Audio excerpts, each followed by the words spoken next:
Hola, ¿cómo estás? Buenas noches, bienvenidos al Tren. ¿Todo bien? 20:30, estamos en vivo este lunes como siempre en la pantalla de Bravo TV y quisiera empezar el programa de hoy contándote un cuentito.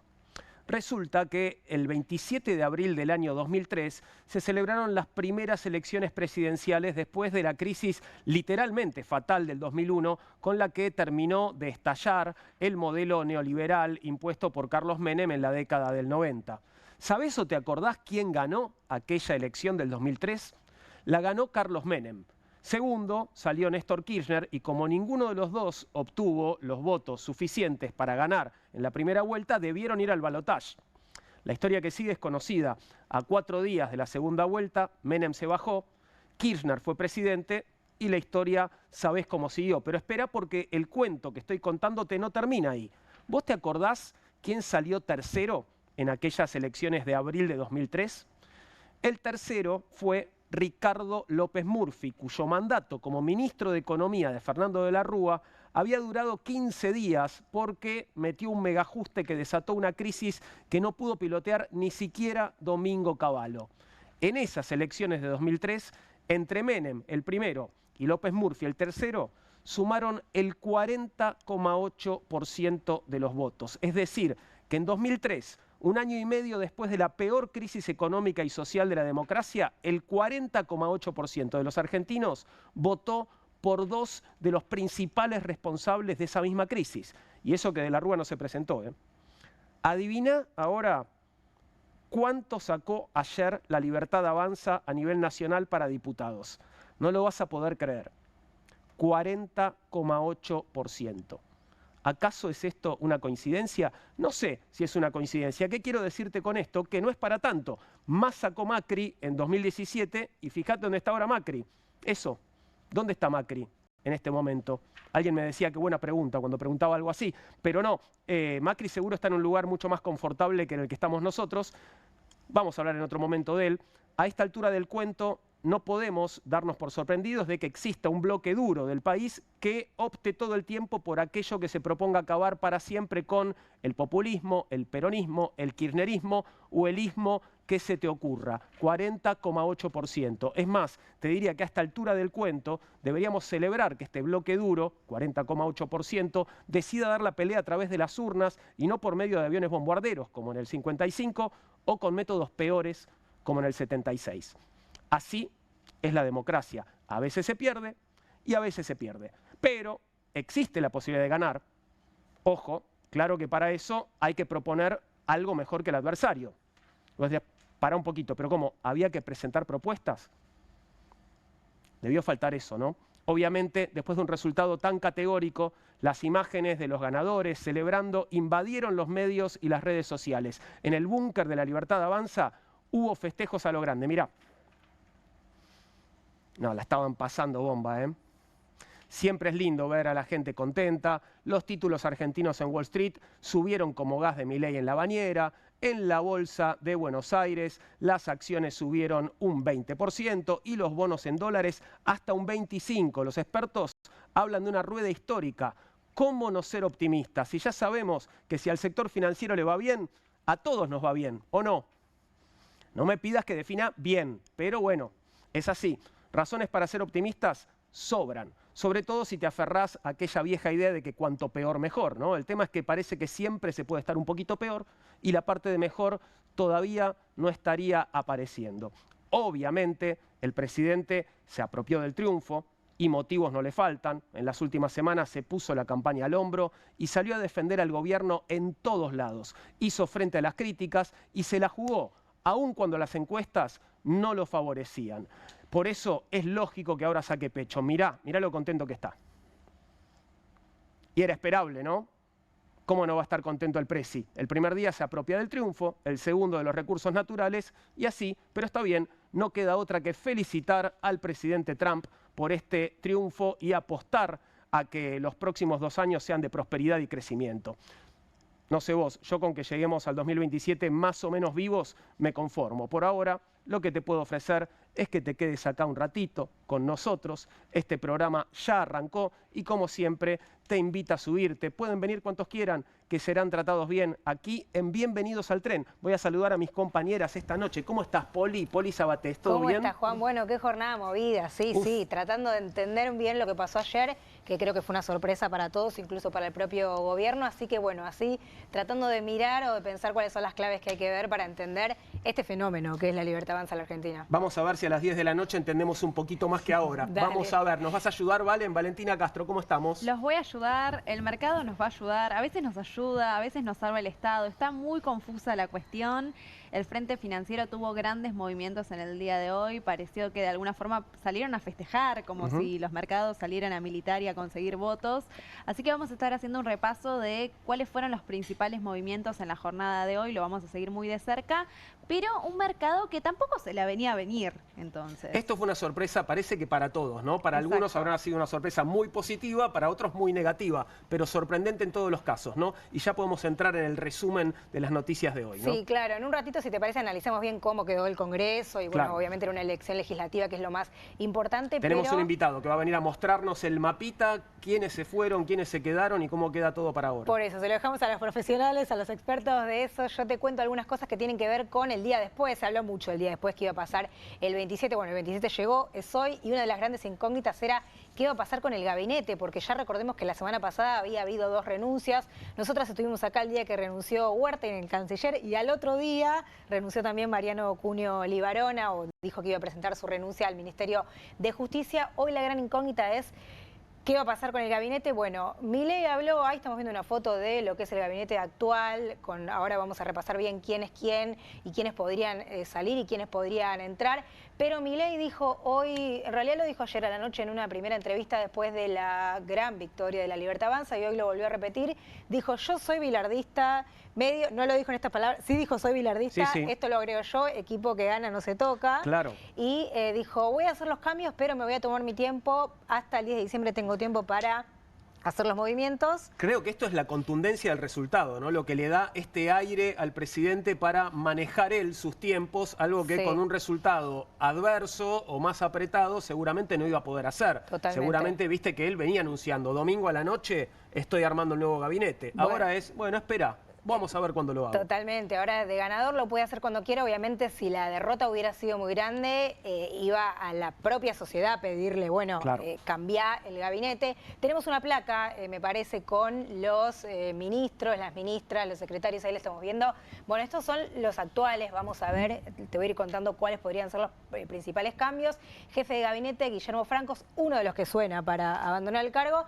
Pero menos que el viernes pasado. Pero menos que el viernes, eso te iba a decir, porque hoy Milei no es que ya lo dio por salido, sino que dijo, vamos a ver cuál es la suerte de Guillermo Francos. De hecho, fue el primer funcionario, digo, después de aquella aparición de Karina Milei junto con Martín Menem, el primer funcionario que sale a dar la cara en el centro de cómputo fue Guillermo Francos. Totalmente, es verdad, el que mostró ese mapa que no se podía mostrar, que al final lo mostraron nacionalizado, bueno, él salió a mostrar los resultados. Ministro del Interior, Lisandro Catalán, también, esto no me lo vas a creer, también sonaba para salir, pero vamos a decir, pero entró hace 2 meses. Bueno, sí. Y es pollo de Francos, además, ¿no? Exacto, la Argentina es así. Seguimos, ministro de Economía, Luis Caputo, también. Hay muchísimas versiones. Pareciera haber quedado ratificado cuando en el puesto más abajo pusieron a un hombre suyo, Pablo Quirno, en el Ministerio de Relaciones Exteriores después de la salida de Huertin, pero también es una incógnita. Los dos que siguen, sí, obviamente se van, Patricia Bullrich y Luis Petri, digo obviamente porque tuvieron victorias contundentes en sus distritos. Tremendo los dos, ¿no? Más de 50 puntos. Bueno, Patricia Bullrich 50%, Luis Petri más de 50, 53 en Mendoza, grandes victorias de ellos a nivel legislativo y se van al Congreso.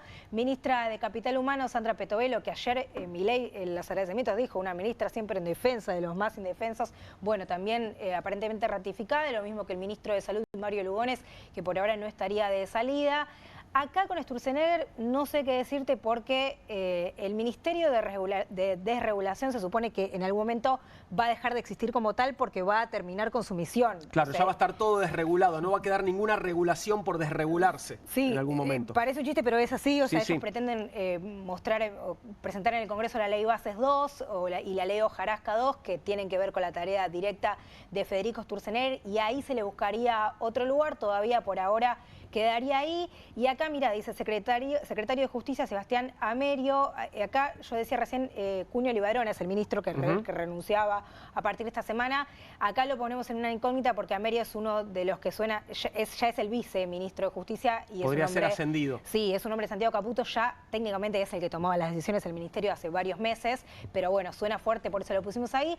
Torrondel, secretario de Educación. Bausili también ayer muy felicitado por el presidente Javier Milei en el Banco Central, y el vocero Manuel Adorni, que sí le están buscando reemplazo porque, bueno, también va a asumir como legislador. ¿Va a ser legislador porteño? ¿Realmente va a ir a la legislatura porteña Manuel Adorni? Sí, se supone que sí. También una buena elección en mayo pasado, no tan buena como la de Patricia Bullrich, pero sí, se estima que va a ir. Así que va a haber cambios en el gabinete, no hoy, no ni inmediatamente, ni mañana como se preveía, sino que tiene un poco más de margen y un poco más de aire el gobierno. Algunos cambios va a haber, y lo que dijo Milei muy importante, que también va a tono con la línea o el tono con el que habló ayer su discurso, un poco más dialoguista, un poco más calmado. Lo que dijo es: voy a poner al nuevo gabinete, a los nuevos ministerios en función de las alianzas que tenga que hacer. Claro. Voy a ver cómo queda el nuevo Congreso, que en un ratito, como decíamos, lo vamos a ver, y en función de eso voy a ir colocando los nuevos cargos. O sea, primero las negociaciones y después los cambios, ¿no? Exactamente. Llamativo, porque no es que Milei repartió cargos a los distintos espacios políticos, tampoco es que al PRO le dio muchísimo, pero bueno, hicieron una alianza, así que vamos a ver cómo se da eso. Pero bueno, no son los cambios hoy, que es lo que se veía. No lo necesita, no necesita hacerlo. Necesita. ¿Y el mundo, cómo recibió el mundo lo que pasó ayer en Argentina? Bueno, había mucha expectativa, fue una elección muy comentada, en todos los países se habló de la elección de Milei, de la gran elección de Milei. Reitero esto porque la verdad es que el presidente se cargó la elección al hombro y la ganó. Vimos, bueno, vos contabas un poquito el videíto de Trump o las declaraciones de Trump. Si te parece lo vemos para arrancar, por favor, porque obviamente es la declaración más resonante del ámbito internacional. Esto decía el presidente de los Estados Unidos. When in Argentina, I want to congratulate the victor, and he was a big victor, and he had a lot of help from us. He had a lot of help. I gave him an endorsement, a very strong endorsement, and it was really unexpected to have a victory of that. Some people thought it would be hard to win, and not only did he won by a lot. So Argentina, that was a great thing, and I give Scott and I give Jameis and everybody, Marco, a lot of credit for that, because you know we are sticking with a lot of the countries in South America. We're focused very much on South America, and we're getting a real strong handle on South America in a lot of ways, including the fact that we don't want their drugs. We don't want drugs coming into our country, because that was a big win in Argentina. Siempre que hace declaraciones sobre Argentina está ahí en la puertita del avión, ¿no? Como viste que la otra vez también, cuando le explicaba a la chica que estamos muertos nosotros, que estamos peleando por nuestra vida, estaba en la misma situación. Sí, y se lo saca un poco de encima, parece, como bueno. Sí. Bueno, pero ahí claramente se adjudica la victoria de Milei. Y bueno. Sí, bueno, obviamente fue una ayuda. Hay una duda de cuánto impulsó, cuánto ayudó. La verdad que la Libertad Avanza venía mal en el último tramo de la campaña, después del escándalo con su principal candidato en la provincia de Buenos Aires, y los Estados Unidos evidentemente algún aire le dio, y gran parte de la sociedad leyó que había un espaldarazo que significaba algo. Bueno, con mucho tino, en mi criterio, Trump se adjudica parte de esa victoria, y en parte, como decís vos, es así. Pero no es el único líder que celebró, también está Benjamín Netanyahu, primer ministro de Israel, también con mucha afinidad ideológica. Claro. Los amigos de Milei en el mundo, ¿no? Porque estás por nombrar otra que también está en la misma. A ver qué le puso. Bueno, Sara Anay, supongo que será la señora, esposa, señora Netanyahu, ¿no? Sí. Sara y yo, y el Estado de Israel. le mandan a usted y a todo el pueblo de Argentina nuestras más cálidas felicitaciones por su extraordinaria victoria en las elecciones de ayer, ¿no? Mi querido amigo presidente Javier Milei. Así se refiere Netanyahu a Javier Milei. Y así se refiere también Meloni, que también tenemos para verlo, de Italia, que también, bueno, muchas veces se habló de la amistad, de la relación íntima y personal que tiene Giorgia Meloni con Milei. Lo estamos viendo, puso una foto juntos y puso directamente felicitaciones mi amigo Javier Milei. Y en línea, no tenemos para verlo, pero sí te cuento, Víctor Orbán de Hungría, todos en el espectro de la derecha, ultraderecha, ¿no? Estos nuevos líderes de la ultraderecha mundial. Orbán dijo lo mismo y dijo, bueno, nos alegramos de también Hungría comparte las ideas de la libertad como la Argentina, como Estados Unidos iba a decir, como la Argentina, un fallido. Así que bueno, repercusión internacional en los aliados. Después, por supuesto, no se vio de la misma manera. Donde no le fue tan bien a la Libertad Avanza fue en Santiago del Estero, salió tercero, era la única provincia que quedaba a votar gobernador, fue la única provincia en la que se votó también cargos ejecutivos. Elías Miguel Suárez es el nuevo gobernador, es bueno, un delfín de Zamora, que es el Gerardo Zamora, el gobernador actual. Por primera vez en 20 años no va a gobernar un Zamora ni su compañera Claudia Ledesma Abdala. Ahí lo vemos festejando un triunfo muy importante. Bueno, la participación fue baja en todo el país en las elecciones. En Santiago del Estero fue un poquito más alta, 72,6%, o sea, había un poco más de pulsión de ir a votar, cargos ejecutivos, y también se votó con dos sistemas, no solo la boleta única, sino también las boletas partidarias. Bueno, ahí está Elías. Claro, la elección de gobernador fue con boleta partidaria y la elección nacional fue con la boleta que utilizamos en el resto del país. Exacto, que bueno, ahí decían algunos votantes que fue un poco confuso porque tenían como dos métodos de votación. Bueno, Elías Miguel Suárez, 69 años, entonces nuevo gobernador, nuevo mandatario de esa provincia, y te decía, la Libertad Avanza quedó tercero. Ganó Fuerza Patria en segundo lugar, o salió en segundo lugar, mejor dicho, así que no pudo festejar ahí el oficialismo nacional. Bueno, tenemos nuevo gobernador. Y después, el Frente Económico. Claro que sí, el impacto económico de la elección de ayer. ¿Qué pasó? ¿Qué pasó en Argentina? ¿Qué pasó en el mundo, Valen? Un frente financiero que amaneció con las principales pantallas en verde, ¿no? Las principales acciones, los ADR, que son las acciones de las empresas argentinas que cotizan en la bolsa de Wall Street, creciendo a niveles del 20, del 30%, toda una novedad. Ahí lo que estamos viendo en pantalla es un gráfico que muestra cómo ha sido la velocidad, cómo ha sido el ritmo de la evolución del dólar, del tipo de cambio. Una variable que... En horas, ¿no? Esto está medido en horas. Es el cuadro que está arrancando, no sé, perdóname que te interrumpa, a las 11 de la mañana y de 11 de la mañana a 3 de la tarde. Exactamente, las horas que opera el mercado es donde vemos este gráfico que muestra cómo se ha movido la evolución del dólar. Un dólar del Banco Nación, que es ese dólar que se toma como referencia, que cerró en 1.460. Lo que estamos viendo en pantalla es la evolución del dólar mayorista, que es el que más bajó en la jornada del día, que llegó a los 1.435 pesos. Datos que son importantes, sobre todo para ir siguiendo de cerca, de decir, bueno, ¿cuál iba a ser el tipo de cambio el día después de la elección? Toda esta semana va a ser importante en realidad para ir siguiendo las pantallas del Banco Central. Perdóname, porque hasta el viernes pasado, además, cualquier persona que estuviera hablando de economía en cualquier medio de la Argentina decía que hoy el dólar iba a estar mucho más arriba de lo que estuvo el viernes. Nada de eso sucedió. Pero lo que sí no paró de suceder fue la cobertura. Es decir, la cantidad de personas que fueron hoy a comprar dólares. Y está barato, comprar campeón. Exactamente, hubo un volumen en el cual el mercado operó en 400 millones, números bastante escandalosos, y sobre todo una presión muy cerca de los empresarios yendo a buscar esos dólares para cubrirse de los posibles movimientos. Después vamos a tener una mesa donde justamente vamos a discutir esto, pero hay un dato que es central que vamos a tener que ver de cerca, que tiene que ver con la caída del riesgo país. Un indicador clave para refinanciar y renegociar la deuda externa y los bonos que vencen a fin de año. Hoy cayó estrepitosamente. Exactamente. Hoy el riesgo país llegó a tocar los 600 puntos, o sea, algo inédito hasta el momento, cayó un 40%, donde justamente el riesgo país es lo que te muestra qué riesgoso es refinanciar la deuda, qué riesgoso es invertir en el país. Un dato bueno para el gobierno en un contexto en el cual necesita exclusivamente sentarse a negociar con los bonistas, sentarse a negociar con el Fondo Monetario, y esto es un buen indicador para la gestión económica.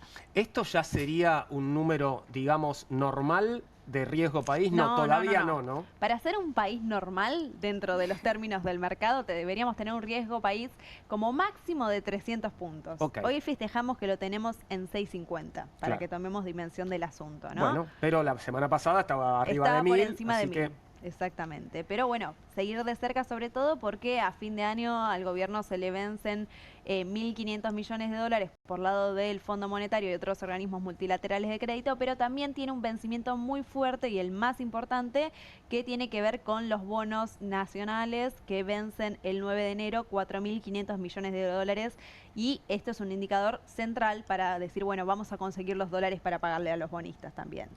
Vamos a abrir ahora nuestra primera mesa de conversación con invitados. Tal vez recuerdes, si venís siguiendo este programa, que no lleva muchas emisiones. ¿Cuánto van? ¿8, 9? Por ahí. 2 semanas, sí. Bueno, recibimos a Gonzalo Taboada de La Sastrería, que venía a mostrarnos un trabajo muy interesante que hizo la consultora, que era el Índice Congreso. Una suerte de, de proyecto interactivo en el cual vos podías fijarte cómo era la performance de cada legislador, cuántas bancas ponía en juego cada fuerza en relación a las que tenía, cómo se había comportado cada uno con respecto a sus votos en relación a los proyectos del gobierno y un largo etcétera. Y nos decía Gonzalo, bueno, esto después va a ser actualizado con los datos de quienes entren y quienes salgan de las dos cámaras. Gonzalo Taboada, politólogo y analista de La Sastrería, está con nosotros de vuelta. Bienvenido, Gonzalo. Muchas gracias. Muy bien, muy bien. ¿Vos dormiste algo? Poco. Son días donde uno está en una especie de estado del arte, ¿no? De análisis político. Sí. Esperemos no decir tantas tonterías. Te leí en Twitter diciendo eso y me daba curiosidad ver si llegaste a una revelación con respecto al resultado de las elecciones, pero no me lo cuentes todavía. Okay. Primero vayamos a ver, bueno, cómo quedaron las fotos de una y otra cámara después de la elección. Te seguimos, Gonzalo. Bueno, la elección fue una elección que a priori resultó sorpresiva, incluso para los mismos cánones oficialistas. Hoy mismo lo dijo Milei a la mañana, nadie esperaba que ganara la provincia de Buenos Aires y efectivamente quedó arriba. Es cierto, Juan, que hay 8 provincias donde todavía va a haber que esperar al resultado del escrutinio definitivo, ¿no? Porque quedó muy parejo, en empates técnicos en algunos casos, y 8 de esas, dentro de esas 8 provincias tenés 3 que definen diputados. Quien quede arriba se queda con un diputado más, y 2 de esas son PBA, Santa Cruz y La Pampa, y en Chaco y Río Negro que definen senadores. También quedó muy finito, entonces hay que esperar al escrutinio definitivo para tener un poco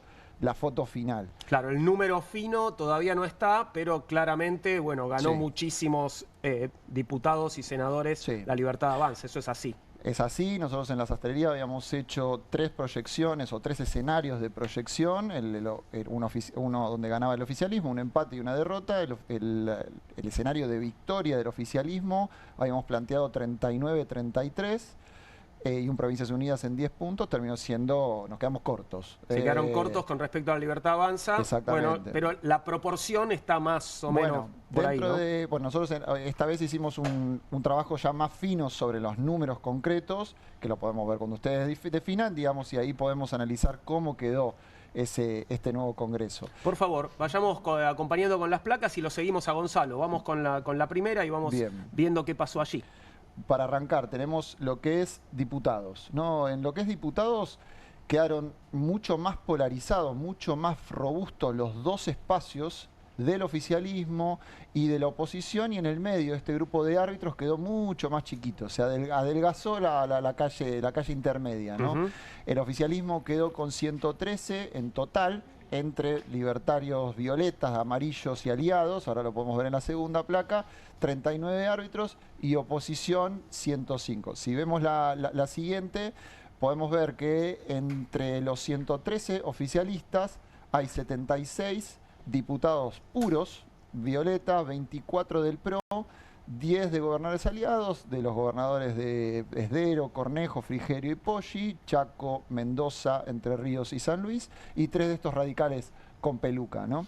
Entonces, estos 113 igual son línea dura, más allá de que no sean todos la Libertad Avanza puros, todos estos van a bancar todo lo que proponga el gobierno. Sí, probablemente incluso estos son categorías a priori, porque no sabemos todavía cómo van a terminar de conformarse los bloques a partir del ingreso el 10 de diciembre. De hecho, en esos 24 del PRO está Santilli, que Santilli fue, hoy por hoy es un amarillo violáceo, entonces hay que terminar de ver si es que ¿computa al PRO o computa ya directamente de la Libertad Avanza?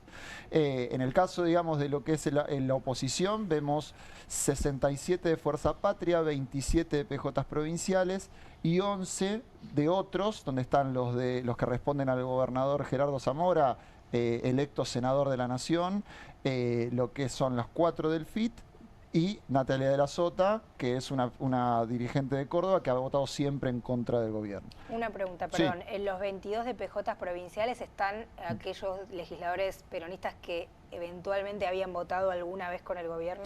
Bueno, sí, son 27 del PJ provinciales, que básicamente son todos estos oficialismos provinciales, o mejor dicho, todos estos peronismos que no tenían Fuerza Patria como nombre. Llámese Frente Tucumán Primero, lo que es Federales de La Rioja, Defendamos La Pampa, en fin, hay varios. Eran 13 Fuerza Patria y el resto tenían un nombre particular. Los tucumanos son los que han tenido un comportamiento más sinuoso, errático, ¿no? sí. Claro. Bueno, sí, en el caso, si lo citamos puntualmente, los diputados que responden dentro del bloque Independencia al gobernador Osvaldo Jalde, el año pasado, en el 24, habían tenido un nivel de apoyatura del gobierno nacional de un 80%, 70%, y este año bajó estrepitosamente, bajó un 15%, ¿no? Y logró encabezar, unificar el peronismo y hacer una gran elección en la provincia de Tucumán, que por pocos votos, 10.000, 20.000 votos, no terminó quedándose con 3 de las 4 bancas que disputaba la provincia. Quedó al final 2-2, ¿no? Y pasando a los árbitros, bueno, digo, porque ¿cómo jugarán estos árbitros? Viendo cuáles son los árbitros, uno puede ver en ellos una tendencia más hacia la oposición o más hacia el oficialismo, o dependerá del caso. Mira, en muchos casos, hablando puntualmente de la elección terminó siendo un poco la disputa entre el antikirchnerismo y el antimileísmo, y podemos decir que el antikirchnerismo ganó 68 a 60. Entonces, muchos de estos provincialismos sufrieron el no ser los beneficiarios del antikirchnerismo, como por ejemplo el gobernador Puyaro de la provincia de Santa Fe. El verdadero antikirchnerismo se lo terminó capitalizando Milei. ¿Qué pasa con los oficialismos provinciales? Provincias Unidas, nuevamente, habrá que ver si se termina de conformar como bloque en sí mismo o termina de ser básicamente ranchos propios. Claro. Y los oficialismos provinciales también habrá que ver si terminan de repente de tener una mirada más conjunta o no. Claramente, ahora lo podemos ver en el Senado, donde tienen un lugar un poco más fuerte, van a ser la variable. Por eso hablamos de árbitros, ¿no? Digamos, la variable de gobernabilidad y principalmente de lograr el número de mayoría propia que permita al oficialismo avanzar con estas reformas estructurales, que es lo que plantea el presidente Milei ya instruyó a su gabinete para que esta semana ya empiece a tantear si había posibilidad de reunirse con algunos de ellos. Incluso lo dijo esta mañana, dijo, de alguna manera es como hay que analizar, no hay que tomarnos tiempo, lo decían recién ustedes, la urgencia de cambiar el gabinete ya pasó, ya ahora de repente tienen un poquito más de hándicap para poder evaluar cómo queda el Congreso y en función de eso ver también con quién tienen que negociar, quizás algún lugar en el gabinete. Algo muy llamativo que salió a mencionar en el discurso de la noche de ayer el presidente Javier Milei fue la necesidad o la posibilidad de construir consensos básicos, ¿no? Va hacia ese lado, digo, un cambio de postura muy radical a lo que veníamos acostumbrados, y tiene que ver con esto de empezar a negociar con otros sectores para conquistar esa mayoría que cada vez parecería estar más cerca.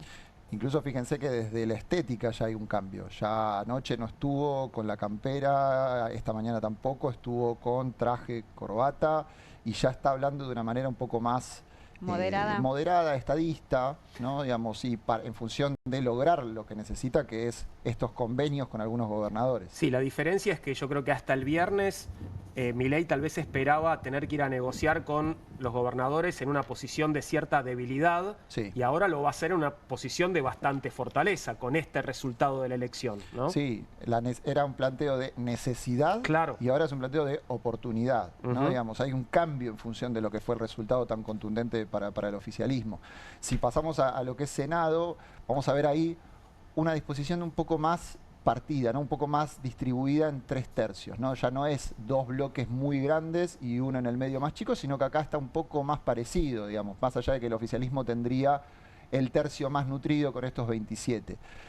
Tanto en diputados como en el Senado se despejó el riesgo de no lograr el tercio, ¿no? Digamos, el tercio ya está garantizado. El tercio para sostener los vetos. Para sostener los vetos, para resistir un juicio político, ese riesgo ya está despejado. Y si vemos que acá de repente tiene 27 propios y necesita 10 para lograr el quórum y la mayoría simple, también vemos un escenario donde pueda llegar a lograrlo. Si en la siguiente placa vemos el detalle, vemos nuevamente 16 en el oficialismo de la Libertad Avanza, 8 del PRO, 3 de gobernadores aliados. En el caso de la oposición, 11 de Fuerza Patria, 11 PJs provinciales y 2 de Zamora. Y nuevamente en árbitros, los de Provincias Unidas, que habrá que ver si terminan conformando un bloque, y los oficialismos provinciales no alineados y 7 de otros. ¿Otros quiénes serían? Otros responden en realidad a monobloques o a bloques más chicos que no tienen necesariamente una terminal en un gobernador. Así queda entonces conformado el Congreso. Se me ocurren varias cosas para preguntarte. Con respecto a fuerzas menguantes, ¿no? Sí. Da la sensación de que, por ejemplo, los legisladores del radicalismo tienden a la desaparición. Bueno, y los del PRO, bueno, cayeron muchísimo también, ¿no? En diputados lo veíamos la última vez que presentamos el índice de Congreso, donde tenías claramente el 60-70% de las bancadas, tanto de democracia, que es este bloque más línea Manes, como del UCR, es el bloque más línea de Loredo, arriesgaban un montón y perdieron un montón. El radicalismo quedó muy reducido en su representación y muy probablemente tenga una representación más vinculada con los gobernadores que como espacio radical en sí mismo dentro del Congreso. En el caso de lo que es el Senado también, nuevamente, los 3 senadores que responden al oficialismo, que responderían al oficialismo, responden a Cornejo, responden a Esdero, no responden a una línea del partido de manera orgánica. Claro. Eso permite de alguna manera entender que muy probablemente estos diputados y senadores radicales responden a intereses provinciales y no a un interés partidario. Yo no sé ustedes, perdón, Poli, Sí, pero digo, me parece que hay una gran pregunta con respecto a qué pasó en la elección de ayer, que es, no sé, para mí la gran pregunta es qué pasó en la provincia de Buenos Aires. Sí. Digo, donde en la elección de septiembre hubo 14 puntos de diferencia a favor del peronismo y ahora nos encontramos con un triunfo de la Libertad Avanza. No sé si ya encontraron alguna explicación, la están buscando, tienen alguna teoría, alguna hipótesis con respecto a qué sucedió en un poquito más de un mes, porque Sí. no pasó tanto tiempo. Sí. Bueno, a ver, ahí hay una cuestión ligada, por ejemplo, a lo que es la cantidad de votantes, ¿no? Digamos, de cada uno de estos frentes. Subió la participación respecto a la de septiembre, pero es una participación más baja de la anterior nacional, que fue la de octubre del 23, o sea, hace 2 años. Pero si vemos, por ejemplo, que la cantidad que sumaron en conjunto, Juntos por el Cambio con la Libertad Avanza, en 2021 fueron 4.2 millones. En 2023 fueron 5 millones y ahora fueron 3.6. Vemos que Siempre hablas de la provincia de Buenos Aires. provincia de Buenos Aires, vemos que tiene todavía mucho más por crecer. No es que de repente están en el techo. La Libertad Avanza en la provincia de Buenos Aires. Por el lado contrario, el PJ en 2023 tuvo 4.3, en septiembre de este año tuvo 3.8 De millones de hablamos. millones y este año y en octubre de ayer tuvo 3.5. Vemos que el peronismo en la provincia de Buenos Aires viene bajando en cantidad de electores, mientras que la Libertad Avanza o el espacio anti-kirchnerista no está en su techo, lo cual de alguna manera, aunque suene inicialmente llamativo y sorpresivo, lo fue, ganar en provincia de Buenos Aires, podría haber ganado con más diferencia. Bueno, Santilli ya se lanzó a gobernador y hoy desde el PRO y un poquito de la Libertad Avanza también lo candidateaban ya Sí. directamente para el 27, Sí. porque considera que tiene mucho más crecimiento en la provincia. Sin Ahora, qué duda. rápido cambia la historia No, también para sí, un personaje sí. como Santilli, ¿no? Que digamos que ni siquiera estaba en la foto de los candidatos antes de que estallara el escándalo de Spert. bueno, era insultado por el presidente Milei hace un par de años y ahora de repente fundido en un abrazo y es el candidato a gobernador para el 2027. Es increíble. Es que, Juan, hay que entender una cuestión. Este año, a partir de julio, más o menos, empieza a instalarse el antimileísmo, ¿no? Digamos, empieza a ser una figura el antimileísmo. Llegamos a la elección del 7 de septiembre con el antimileísmo en boga, con la caída de apoyos en el Congreso, muy notoria a partir de las alianzas provinciales que no terminan de incluir a todos los gobernadores. Pero el 7 de septiembre es lo que termina de cambiar el año electoral. El 7 de septiembre es un catalizador absoluto, donde el antikirchnerismo, que estaba quizás no tan vital, a partir del 7 de septiembre se activa. Reaccionó al resultado tan fuerte, tan positivo para el peronismo, digamos. Absolutamente. Nosotros en la sastrería hacemos un tracker que se llama "¿Qué tienen los argentinos en la cabeza?", junto a Gila Birker de 3.0, y vimos cómo pasó 62% de los que decían "tengo muchas ganas de votar" en agosto, a partir de la elección pasó a 72%. Un incremento muy notorio, muy llamativo, que este domingo termina de entenderse, ¿no? Digamos, ¿cuál fue? El antikirchnerismo le ganó al antimileísmo y eso es lo que muy probablemente explique el resultado de ayer, no solamente en la provincia de Buenos Aires, en el país. Claro. Hay quienes están diciendo Fuerza Patria en realidad no perdió porque mantuvo sus bancas, las que defendía. Esa lectura, ¿cómo la ves? A ver, sí, es cierto, pero lo importante es la cantidad de votos. Lo que va a definir el próximo gobernador son la cantidad de votos. Lo que va a definir el presidente en el 27 faltan 2 años. Es una eternidad en este país, 2 años, pero son la cantidad de votos, ¿no? Digamos, es un poco parcial y un poco, no es un dato tan de alguna manera tan valioso para evaluar una elección, la cantidad necesaria de bancas, sino cuántos obtienen. Decías recién, bueno, el 7 de septiembre fue un punto de quiebre, Sí. un antes y un después. ¿Qué pasa con el rol de los intendentes en la elección de la provincia de Buenos Aires, que parecería ser, bueno, un rol muy distinto al que tuvieron el 7 de septiembre? Bueno, salieron ya algunos a despegarse de la dirigencia nacional, a hacer algunas declaraciones. Se habló incluso de la rebelión de los intendentes. Bueno, ¿vos cómo lees esta cuestión de qué rol cumplieron los intendentes en relación a la elección anterior? Bueno, los intendentes en la elección del 7 de septiembre fueron los grandes protagonistas. Se votó más intendentes que cargos provinciales. Los intendentes en su mayoría responden al gobernador Axel Kicillof y claramente hoy salieron ya bastante fuerte con discusiones respecto a la dirigencia nacional o la conducción nacional.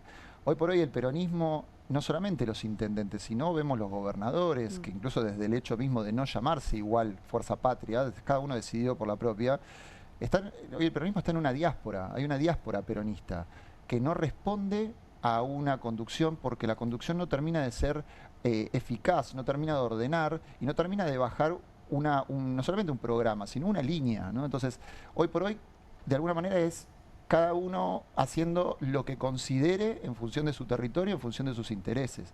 Y es un escenario donde muy probablemente se termine de profundizar la disputa. Ya la elección pasó. La elección era lo que ordenaba más o menos a que estén todos juntos, a tratar de tener esta pax romana. Ya pasó la elección, así que muy probablemente ahora... Agarrate por lo que viene. Una última pregunta, te agradecemos mucho que hayas venido, Gonzalo, siempre muy interesante lo que nos traes. Queda por resolverse, decías, bueno, algo en 3 o 4 distritos, ¿qué es lo que queda por resolverse y cuánto puede llegar a modificar, bueno, el resultado que conocimos anoche? Bueno, quizás no varía tanto, Juan, o sea, en diputados puede variar 3 más, 3 menos, y en el Senado pueden variar 4 más, 2 más o 2 menos, ¿no? Porque depende en diputados, si, no sé, en Provincia de Buenos Aires quedó 17-16, La Libertad Avanza arriba, quizás queda al revés. Pero puede haber ganado Tayana, por ejemplo. Puede haber ganado Tayana. Claro, eso... podría llegar a pintarse la provincia de celeste o de azul, y de repente lo mismo puede pasar en La Pampa, que quedó pintada de celeste y puede quedar pintada de violeta. O Santa Cruz, que quedó pintada de celeste, pero puede quedar pintada de violeta. Y en el caso de Chaco y Río Negro, Chaco quedó arriba Coqui Capitanich quedó del candidato de Esdero a menos de 5.000 votos y hay 11.000 impugnados. Claro. Entonces, perdón, que era la última, pero ¿pasó alguna vez que se dio vuelta con un escrutinio definitivo? Sí, de hecho, en el balotaje del 23, a priori, Massa había ganado en Santiago del Estero, que mencionaban recién, que siempre el peronismo, digamos, o el sector libertario le fue muy mal. Solamente había ganado Santiago del Estero, provincia de Buenos Aires y Formosa. Luego, después en el escrutinio definitivo, Chaco también se pintó y fue la cuarta provincia que ganó el peronismo en el balotaje. El resto de las 20 las ganó Milei. Esta elección, Milei ganó 16 de 24. El tema es que hay 8 que hay que definir. O sea, se pintó de violeta el país. Hasta ahora, gran parte. Provisoriamente. Provisoriamente. Hay que terminar de ver cómo se termina de pintar. Claro, ahora puede cambiar el color de algunas provincias, pero el resultado general va a seguir siendo positivo para el gobierno. Eso ya no se mueve de ahí, ¿no? No. El resultado es ese, es un resultado muy contundente. Hablábamos hasta hace poco de la mejor elección casi imposible de repetir de Macri en el 17. Y más allá de que fue en vez de 42, terminó siendo casi 41, es una elección muy equivalente. También aprovecho, digamos, con ese pie. La elección de Macri en 2017 no terminó generando un escenario de victoria absoluta imposible de recuperar en el 2019. De hecho, pierde, ¿no? Entonces, la victoria de ayer de Javier Milei abre un escenario, le permite despejar dudas, le permite despejar necesidades y habilitar algunas oportunidades, pero no es un cheque en blanco de la sociedad. El gobierno tiene que cambiar tesitura política, tiene que lograr consensos que hasta ahora no logró y en función de eso, bueno, plantear un escenario distinto, ¿no? Pero desde una posición mucho más cómoda de lo que parecía la semana pasada. Absolutamente de acuerdo, sí. Gracias, Gonzalo, nuevamente, por haber venido. Gonzalo Taboada, de La Sastrería, nos acercaba este estudio tan interesante sobre cómo queda ahora la situación en el Congreso. Nosotros vamos a seguir hablando, por supuesto, de las elecciones de ayer, pero ahora vamos a darle otra perspectiva. Vamos a llegar a una perspectiva psicoanalítica con un camarada al que me da mucho gusto volver a encontrar. Ustedes saben, chicas, que yo estaba en este mismo horario haciendo un programa llamado Comunistas y tenía, bueno, un montón de camaradas, entre ellos uno de los más fieles y persistentes y casi siempre aquí, el doctor Sergio Zabalza, doctor en Psicología por la UBA. Bienvenido, Sergio, qué lindo volver a verte. ¿Cómo estás? ¿Qué tal, Juan? Buenas noches. ¿Qué tal? ¿Cómo están? Bueno, muchísimo gusto de estar aquí nuevamente. Un placer. Compartiendo con vos cuestiones tan importantes.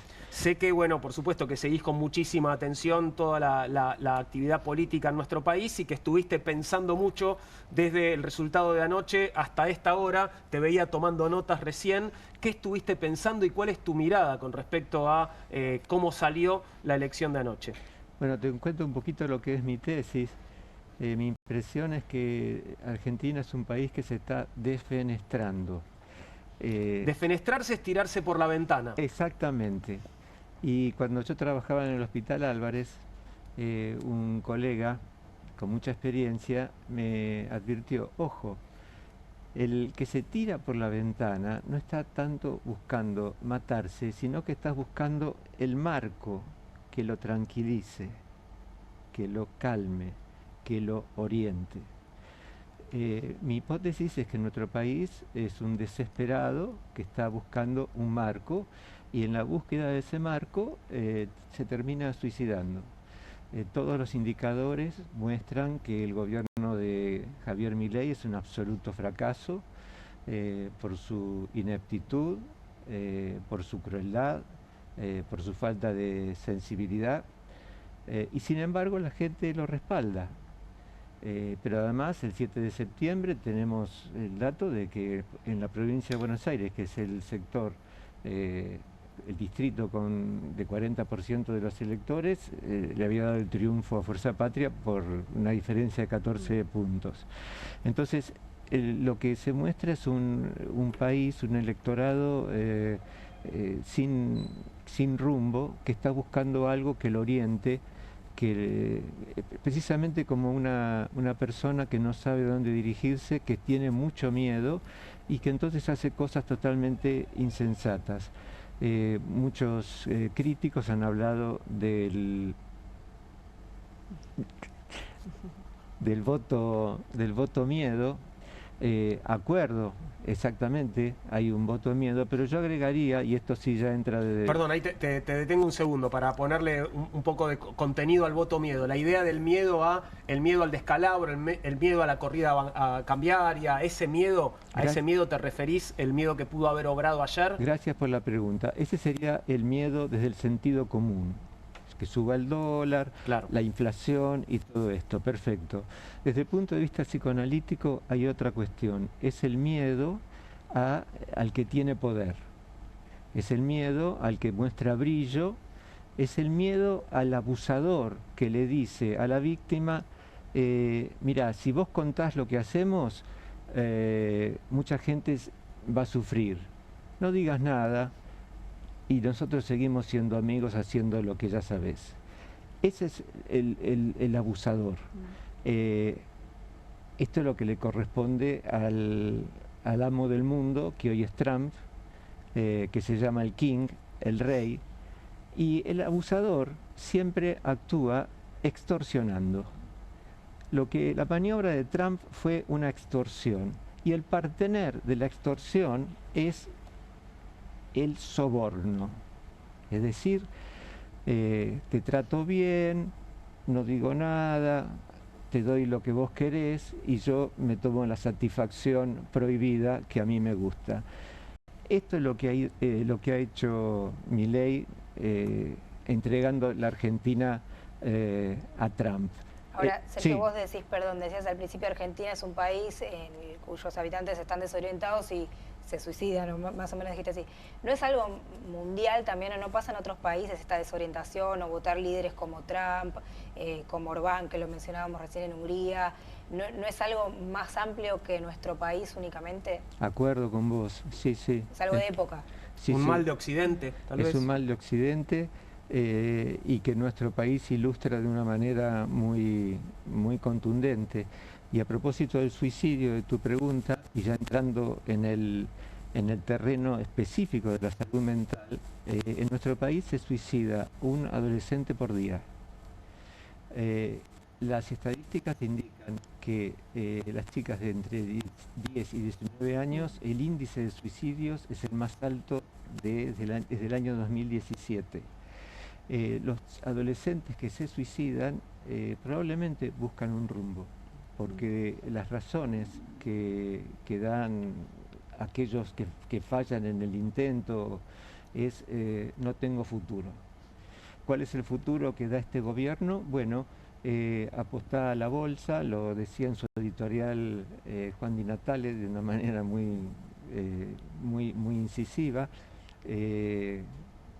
Poné tu horizonte en las criptomonedas. Hoy por hoy los chicos de 12 años están habilitados para operar en la bolsa, es decir, un absoluto disparate. Y algo muy importante, cuando quien ocupa el lugar de la autoridad carece de límites, esto enloquece a la sociedad. Esto enloquece a la sociedad.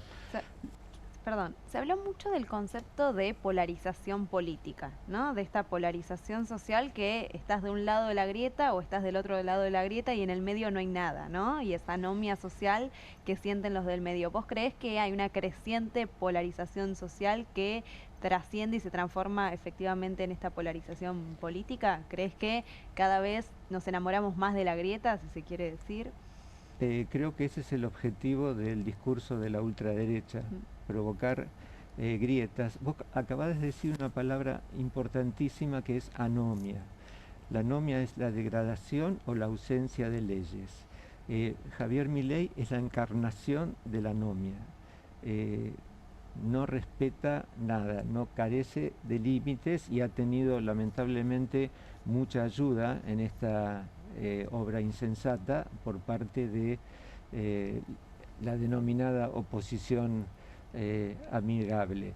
La grieta que vos mencionás también se profundiza cuando no hay palabras, cuando el lenguaje se pauperiza. Fíjate vos que el discurso de la libertad avanza es todo fundamentalismo. Es pobrísimo su argumentación, repiten siempre, lo hacen con violencia, con insultos, con groserías. Esta es el discurso incluye también los gestos, porque Javier Milei hace el gesto de que se está masturbando, en fin, es impresionante. Todo esto es lo que enloquece a la sociedad. Y hay otra palabra importante que es la perplejidad, que está muy pegadita a la anomia, muy pegadita a la anomia.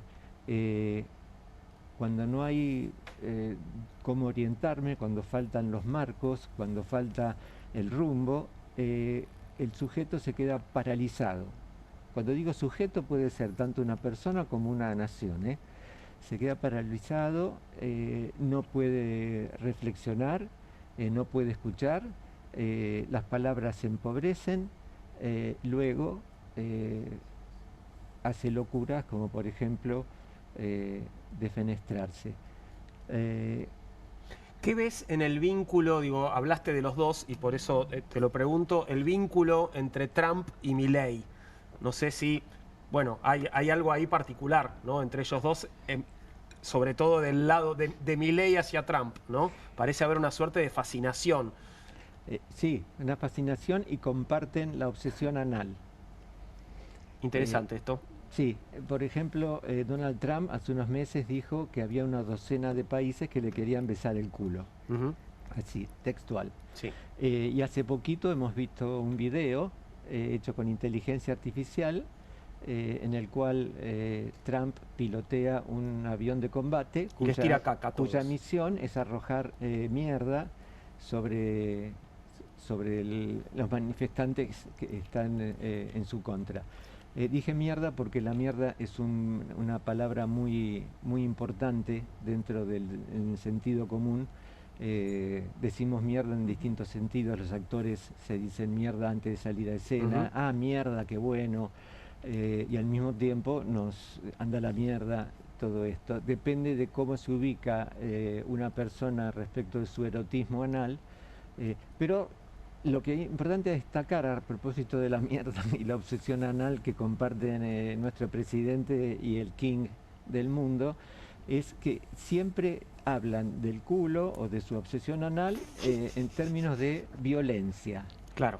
Jamás como algo amoroso, como algo de encuentro amoroso entre las personas, siempre es de manera violenta. Un lugar de intercambio violento, digamos. Sí. Sí. Sergio, quiero antes de despedirte contar que Sergio está por publicar un libro que tiene que ver con las columnas que habitualmente presenta en Página 12. De hecho es una selección, entiendo, ahora me lo vas a contar, de esas columnas. Columnas que, digo, a mí un poquito me emociona porque siento que, no sé si las vi nacer, pero vi cómo las ideas de Sergio se ponían en juego en esta mesa aquí en Bravo TV y después estaban plasmadas en estas columnas que además Sergio muy gentilmente nos compartía en nuestro grupo de trabajo. ¿Cómo se llama el libro? ¿Cuándo sale? ¿Y cuánto de lo que estoy diciendo es así? Lo queremos comprar. Por supuesto, se los voy a traer con mucho gusto.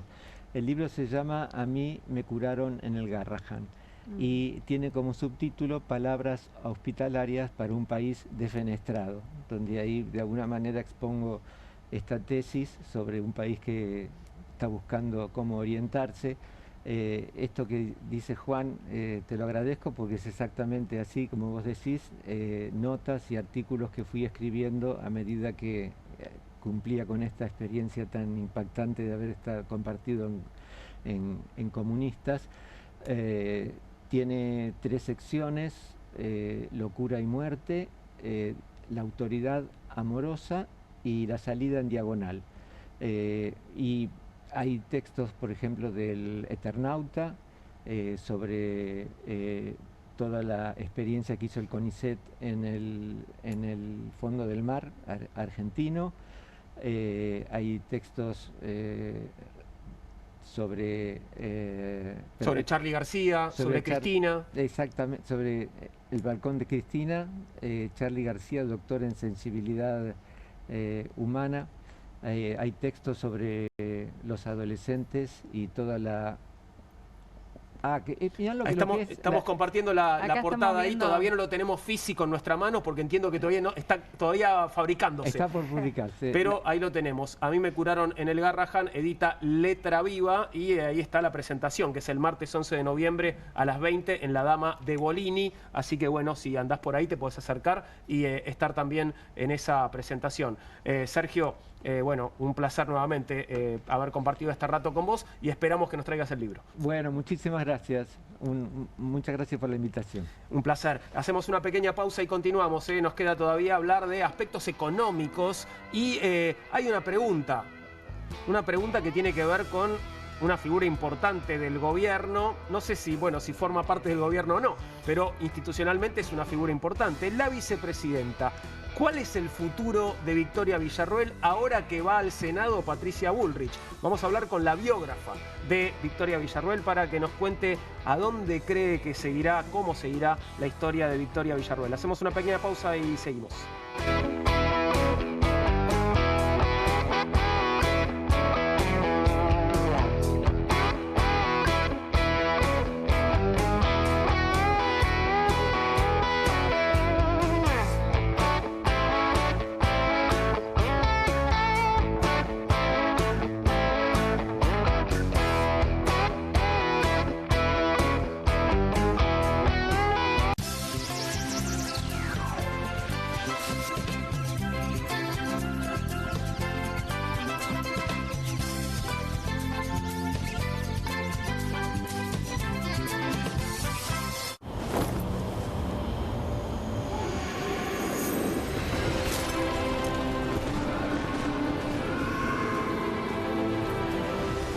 Betano, divertite a otro nivel con el bono de bienvenida. En Mendoza, cuando algo es muy, pero muy hermoso, decimos manso. Manso paisaje. Mendoza. Manso destino.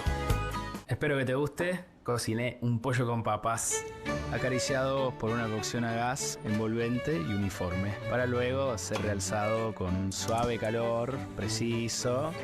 Ah, ¿lo hiciste al horno?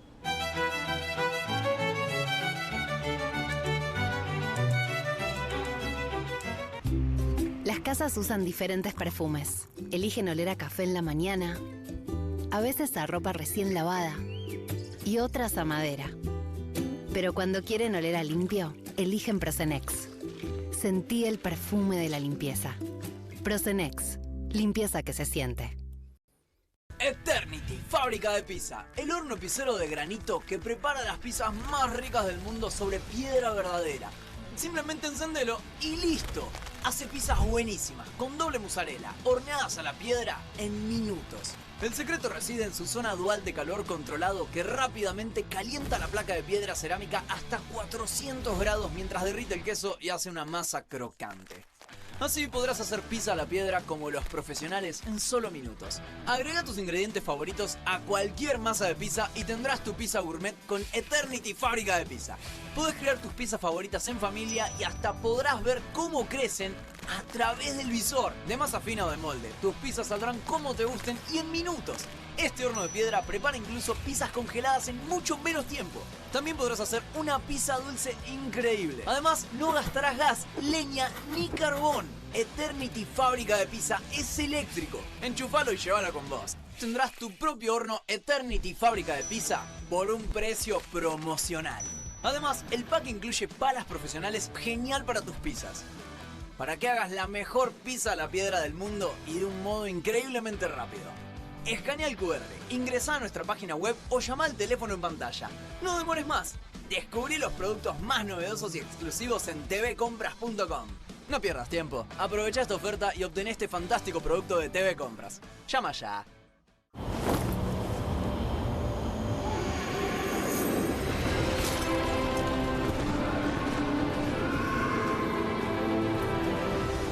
Betano, divertite a otro nivel con el bono de bienvenida.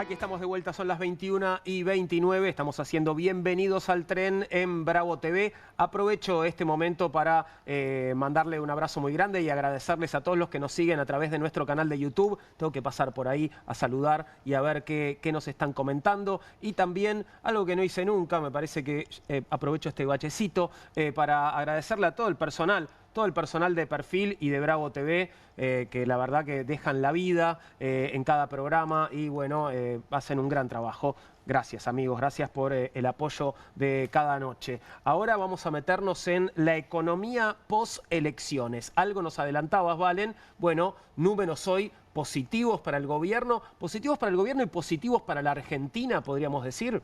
Sí, efectivamente, primero que nada positivos para el gobierno, ¿no? Bien. Veníamos de un Toto Caputo que le habían preguntado ¿cómo te sentís con el dólar a 1.500? Y él dijo, me siento muy cómodo siempre que no supere o no llegue a romper ese techo de la banda. Hoy la banda está 1.472 pesos. Veníamos de 2 jornadas en la semana anterior donde el dólar llegó a estar 1.515, 1.520, incluso un poquito más de 1.520. Y ahí la gastaba Scott. Ahí la gastaba Scott. Bueno, acá tenemos un gráfico donde justamente la línea azul es cómo se mueve el dólar y tenemos una banda violeta que es la banda superior, que es el techo de la banda, que fíjense que hubo momentos que se logró superar, sobre todo la semana pasada, y después vemos la línea por debajo que, bueno, el piso de la banda también queda muy lejos, ¿no? Para que tengamos en cuenta esto, bueno, un dólar que se va a ir modificando y vamos a tener que seguir de cerca. La gran pregunta es, ¿llegan a acumular dólares? Bueno, veamos. Vamos a ver qué nos dice Juan Manuel Telechea, economista y docente universitario. Lo tenemos conectado en forma remota y vamos a saludarlo. Juan Manuel, ¿cómo estás aquí desde Bienvenidos al Tren? Te damos las buenas noches. ¿Todo bien? ¿Cómo andan? Muchas gracias por la invitación. No, por favor, gracias a vos por atendernos. Bueno, ¿cómo la estás viendo vos? ¿Qué te parece que le toca ahora al gobierno y a estos meses de la Argentina después de esta elección con un resultado, creo yo, inesperado para todos? Bueno, primero que nada creo que hay que marcar que efectivamente la respuesta de lo que llamamos el mercado fue sumamente contundente, ¿no? Creo que en línea precisamente con la poca expectativa que había de un resultado tan bueno para el gobierno en la previa, y eso es lo que decimos siempre los economistas, que estaba puesto en los precios del mercado, un mercado que estaba muy asustado con las elecciones. Yo creo que como resultado de la derrota que había tenido el gobierno en la elección de la provincia de Buenos Aires, y como te decía, a partir de los resultados tan buenos del día de ayer, lo que vimos hoy fue, en términos históricos, porque realmente el aumento que tuvo las cotizaciones bursátiles de la bolsa fueron los más altos en estos últimos 30 años. De todos modos, yo creo que hay que aclarar una cuestión que también siempre pasa, que es que el mercado sobrereacciona, ¿no? O sea, se asusta mucho cuando la cosa viene mal, pero también se pasa de rosca en los festejos cuando la cosa anda bien. Porque precisamente si uno mira de acá a los próximos meses lo que, digamos, vemos en el mercado, es que no están los problemas resueltos. O sea, el gobierno, al haber obtenido una gran elección, le permite, ¿no?, blindarse de los vetos en el Congreso, pero todavía va a tener que negociar para pasar las leyes.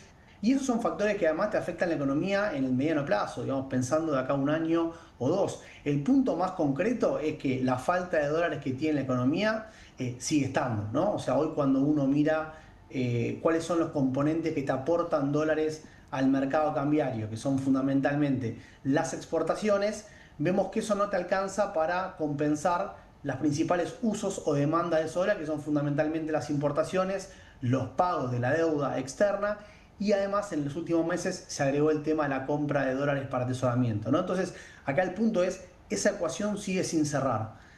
¿Cuál es ahí el objetivo del gobierno? Bueno, poder conseguir a través del préstamo con Estados Unidos y con nuevo financiamiento digamos, los mercados internacionales, poder repagar esa deuda sin tener que apelar a reservas propias. Pero insisto, el problema sigue estando porque además de esos pagos de deuda, también se le pide al gobierno que acumule reservas. Porque Claro. cuando miramos la reserva del Banco Central están en niveles sumamente bajos.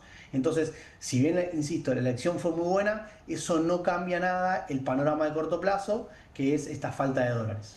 Y tiene herramientas el gobierno en este nuevo escenario, si querés, más positivo después del resultado de la elección de ayer, tiene las herramientas para resolver ese problema que, bien decís, no está resuelto y en todo caso, ¿cuáles serían?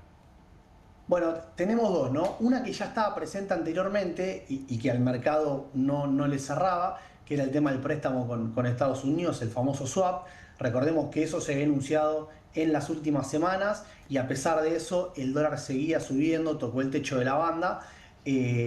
Y en segundo lugar, el factor que yo creo que aparece ahora, que era la idea original del gobierno, pero que estaba clausurada justamente por lo alto que es el riesgo país, es el reacceso a el financiamiento privado, ¿no? O sea, poder refinanciar la deuda no dependiendo ni del Fondo Monetario, ni de los organismos multilaterales, ni del gobierno de Estados Unidos, sino directamente ir a conseguir financiamiento privado. ¿Cómo se consigue esto? Bueno, básicamente vos tenés que tener un riesgo país que sea lo suficientemente bajo, porque ese riesgo país te marca el costo que vos tenés que pagar para endeudarte, ¿no? Entonces, teníamos un riesgo país que estaba por encima de los 1.100 puntos, esos son 11 puntos por encima de la tasa de interés internacional. Estamos hablando de una tasa de interés de 15-20% en dólares, algo que obviamente era imposible para Argentina. Hoy tuvimos una caída del riesgo país sumamente abrupta, quedó en torno a los 650 puntos, y por lo general lo que estimamos en el mercado es que vos necesitas que eso baje a 500, 550. Entonces, el gobierno quedó bastante cerquita de ese nivel y yo creo que si llegara a suceder eso, ahí se le abre una nueva llave, que es la de refinanciar los próximos pagos que tiene de la deuda externa con nuevo financiamiento del mercado privado y no teniendo que apelar a dólares propios, ¿no? Si lograra pasar eso, yo creo que ahí puede destrabarse un factor relevante que podría permitir que todo esto cierre. De nuevo, cierra en tanto y en cuanto puedas lograr sostener ese refinanciamiento, lo cual sabemos que es sumamente complicado. Uno de los próximos vencimientos, Juan, muy importantes que tiene el gobierno es el 9 de enero, es el vencimiento de los bonos. Hace unas semanas atrás le habían preguntado a Caputo por qué no daba respuestas sobre si iba a poder llegar a pagarle a los bonistas y él decía, bueno, hasta que no tengamos nada concretado vamos a salir a firmar esto. ¿Vos cómo la ves? Decís que, bueno, con estos indicadores del día de hoy se están de alguna forma armando para darle más confianza y llegar a cumplir con esos pagos del próximo 9 de enero. Sí, en principio yo creo que con el swap ya eso estaría cubierto. Recordemos que también en un momento cuando a Milei le preguntan por el tema, lo que dice es, si no logramos conseguir los dólares de manera propia, vamos a poder utilizar el swap. También recordemos que eso hoy se hace más fácil porque hasta la semana pasada probablemente parte de esos dólares los estaba usando para sostener el tipo de cambio. Ahora que eso bajó y que por lo menos en el corto plazo no parecería que volvamos a esos niveles, vos tenés esos 20.000 o la plata que quede en función de cómo sea el acuerdo final, disponibles para pagar son menos de 5.000 millones de dólares. Con lo cual yo creo que eso está cubierto. El tema es lo que te queda el resto del año, que son aproximadamente unos 10.000 millones de dólares más. Insisto, además vos tenés toda la compra de dólares para atesoramiento, y cuando vos haces la cuenta no te cierra, entonces ni con el swap te cierra. Yo creo que vos tenés que sí o sí conseguir acceso a los mercados internacionales. El gobierno va a tener estos próximos meses para seguir dando muestras de que tiene todo encaminado y apuntando a que el riesgo país baje. Si eso sucede, yo creo que por lo menos los pagos del próximo año los va a poder cubrir. Te llevo, Juan Manuel, a otro tipo de endeudamiento que es el de las familias, bueno, de los temas centrales. Estamos hablando mucho de eso con mucha razón, porque la gran mayoría de las familias argentinas está endeudada. Ese problema, ¿cómo se resuelve? Y te pregunto si crees que es prioridad para el gobierno o si no lo tiene en su agenda. Bueno, es una gran pregunta, ¿no? Así como antes te decía que me parece que toda la parte financiera con el resultado electoral cambió y el panorama se puso mucho más alentador para el gobierno, me parece que acá no solamente en el corto plazo no veo que haya ningún mecanismo, no le decimos ningún driver de crecimiento, sino que para el gobierno no es, creo yo, una prioridad y lo mostró, digamos, con un montón de ocasiones anteriormente. Acá tenés, digamos, dos problemas. Uno que podría resolverse en el corto plazo, que es la tasa de interés muy elevada, ¿no? La tasa de interés en los últimos meses, en parte como resultado de esta tensión con el tipo de cambio, se había aumentado a niveles estratosféricos y eso obviamente le pega a ese nivel de endeudamiento, pero también hay que entender que ese nivel de endeudamiento es el resultado de familias que con los ingresos que tienen, que están en niveles muy bajos, no estaban pudiendo llegar a fin de mes y por eso es que se endeudaban. Ese para mí es el problema principal y yo no veo que en los próximos meses vaya a mejorar, porque fundamentalmente no veo que la actividad vaya a recuperarse. Porque básicamente para que la actividad se recupere vos deberías ver alguna variable que cambie, ¿no? Y si el gobierno ajusta el gasto público, si las paritarias están creciendo por debajo de la inflación y vos no tenés ningún mecanismo que te aumente esa demanda de la economía para que la gente gaste más y eso retome, ¿no? el círculo, la rueda de la producción, bueno, yo no veo que en el corto plazo ese problema que estamos teniendo vaya a mejorar. ¿Y qué puede llegar a pasar, Juan Manuel, con la lucha contra la inflación? Venimos de algunos meses en los que, bueno, viene como la tendencia al alza, ¿no? Se revirtió esa tendencia a la baja y se acercan además los últimos meses del año que en general suelen ser también complicados, ¿no? En ese sentido, ¿qué te parece que puede pasar? ¿Impacta de alguna forma el resultado de la elección? Bueno, como siempre, ¿no? El termómetro es el dólar y el hecho de que el dólar haya bajado creo que es un factor relevante. Pero así como te digo eso, te digo que también en los meses anteriores el dólar había subido mucho y no había tenido tanto impacto en los precios como habíamos visto en otros episodios anteriores.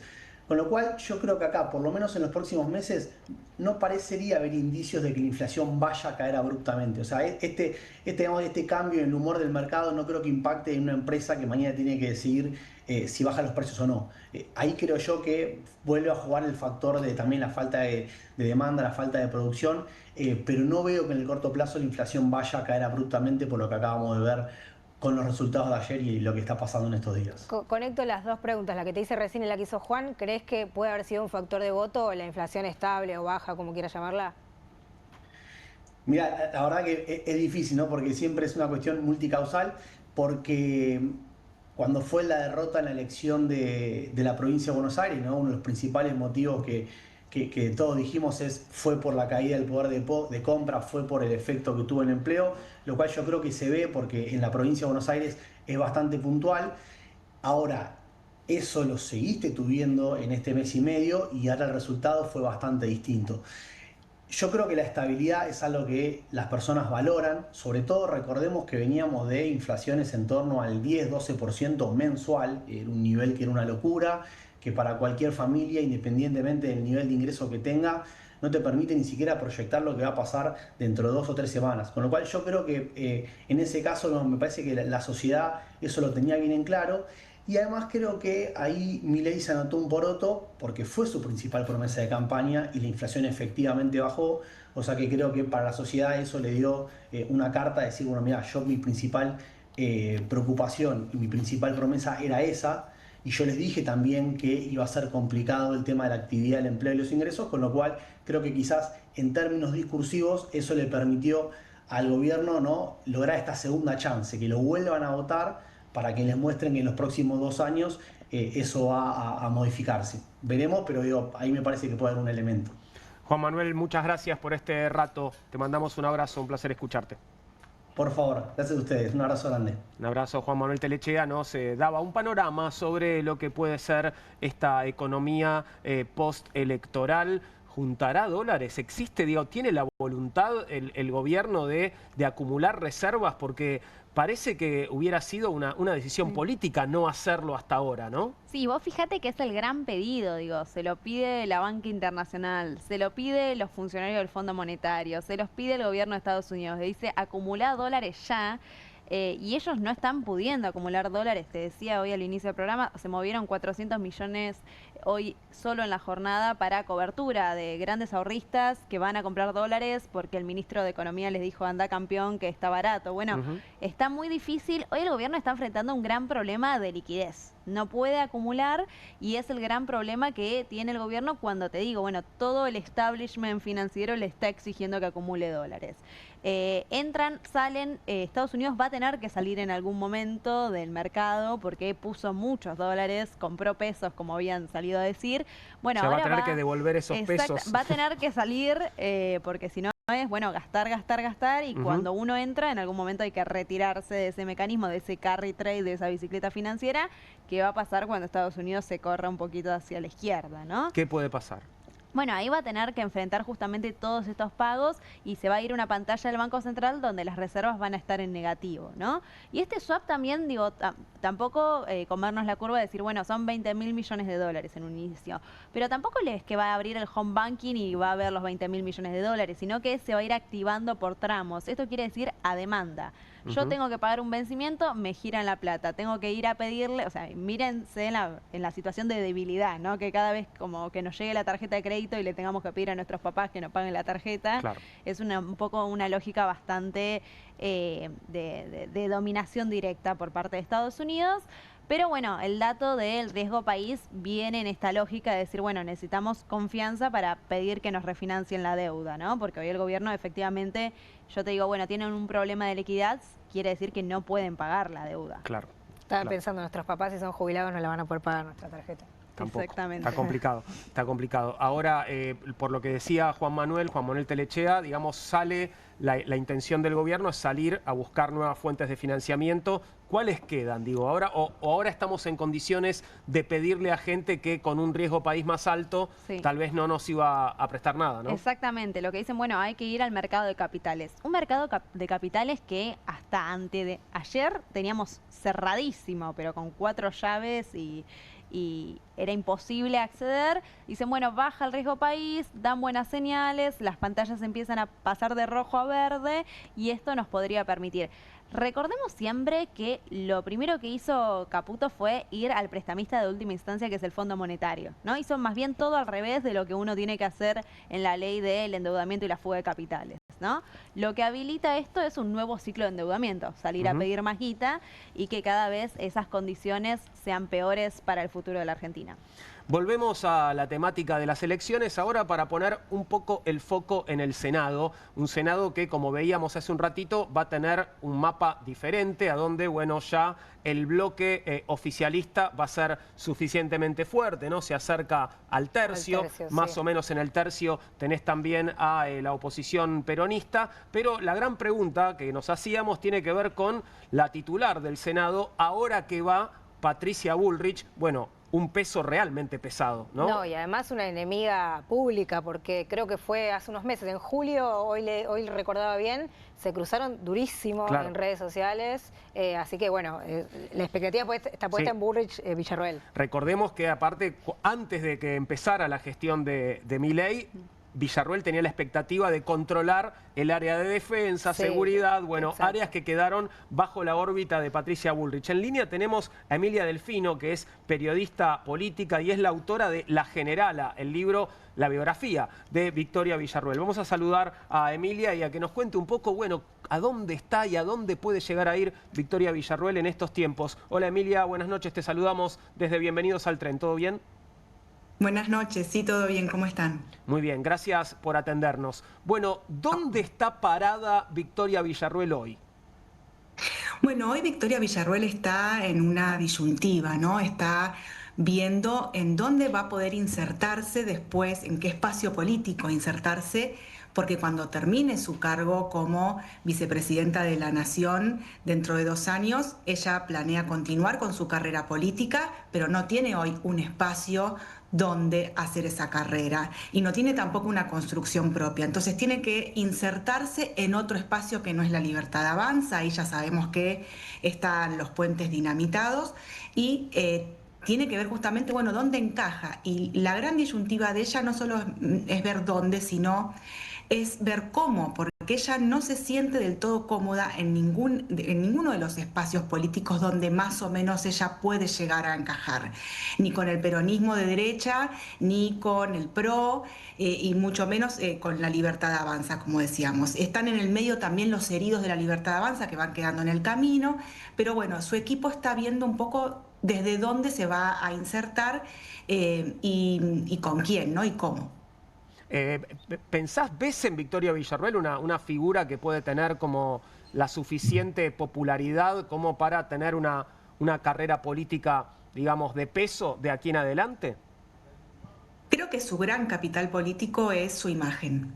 Ella siempre ha mantenido, o sea, ella ha construido su carrera política en base a su imagen. No tiene otro capital político que la llegada que tiene con la gente y la recepción de la gente en general. Porque fíjate que ella no construyó su propio espacio político. Lo poco que había empezado a construir, que eran los llamados villarruelines, que era la juventud de Victoria Villarruel en el Senado, esa relación también se dinamitó en marzo de este año, cortaron relación con ese grupo volvió a la Libertad Avanza, del lado más de Milei, o está desparramado en distintos sectores. Pero lo que ella podría haber empezado a construir como algo muy propio, muy de Villarruel, no pudo hacerlo. No tiene una base, ella no construye hacia abajo, no construye otros liderazgos que la puedan acompañar. Y por otro lado tampoco tiene ahora ningún aliado en el gobierno, ¿no? Ni siquiera, como ustedes decían, nadie en el gabinete, nadie en el espacio legislativo. Si bien ella trata de mantener buena relación con la mayoría de los miembros de la Libertad Avanza en el Senado, ahora le viene justamente un escenario mucho más expuesto para ella y mucho más hostil, que es con Patricia Bullrich ahí presente en la Cámara Alta. Eso era lo que te iba a preguntar. ¿Cómo imaginás que va a ser la convivencia entre Victoria Villarruel y Patricia Bullrich? Va a ser una convivencia tensa, me parece, porque ninguna de las dos son de echarse para atrás a la hora de la discusión, la pelea, el enfrentamiento. Las dos son muy beligerantes. Villarruel es una persona que cuando hay una pelea redobla la apuesta, no se echa para atrás, es de atacar, se defiende, está a la defensiva y se defiende atacando. Entonces, y Bullrich tiene un estilo muy similar.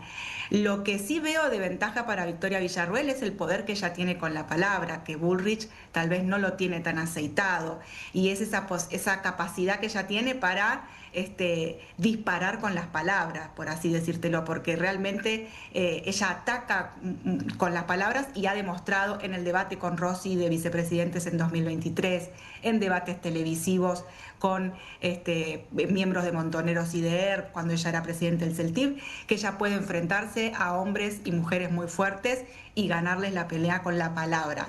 Entonces ahí tiene una ventaja, me parece, Villarruel.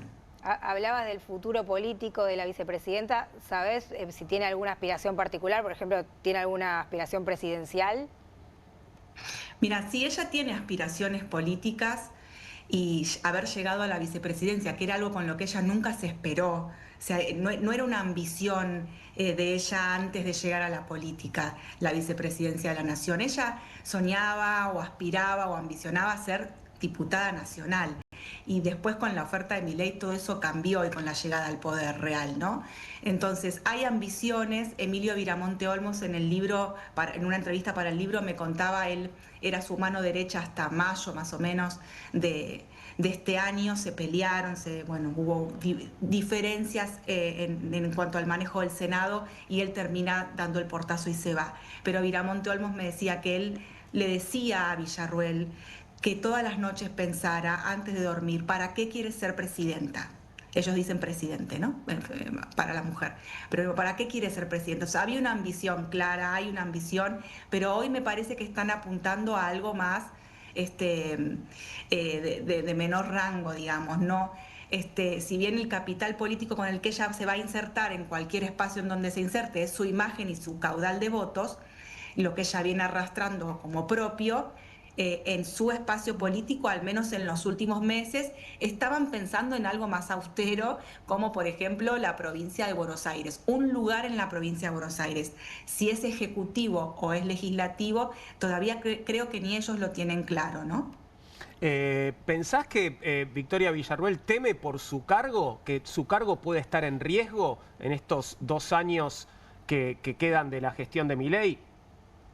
Van a ser 2 años duros para ella y también para el gobierno en cuanto a la relación que necesitan tener con ella como presidenta del Senado para la gestión, digamos, legislativa del gobierno, poder sacar leyes adelante, negociar votos, que obviamente todas esas funciones no las estaba haciendo Villarruel, no las hizo en los últimos 2 años, no se lo permitieron a pesar de que ella se ofreció para hacer ese trabajo y lo estaban haciendo miembros del gabinete.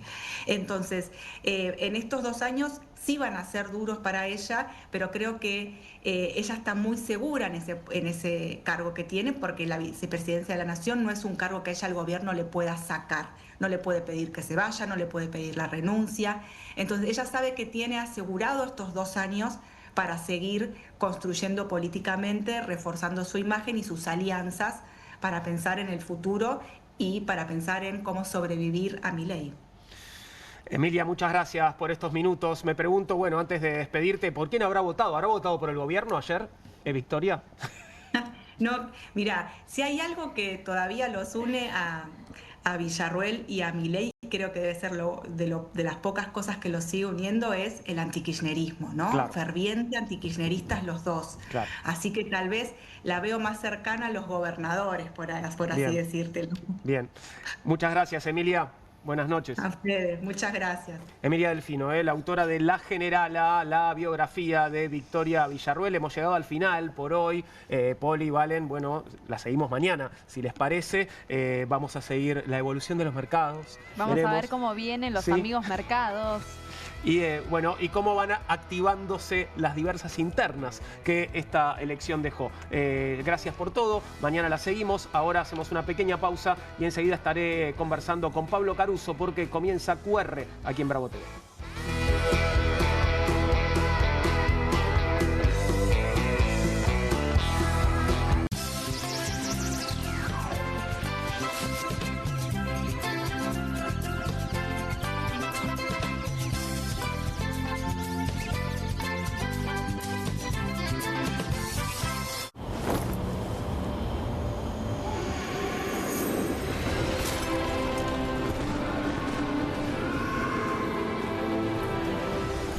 Betano, divertite a otro nivel con el bono de bienvenida.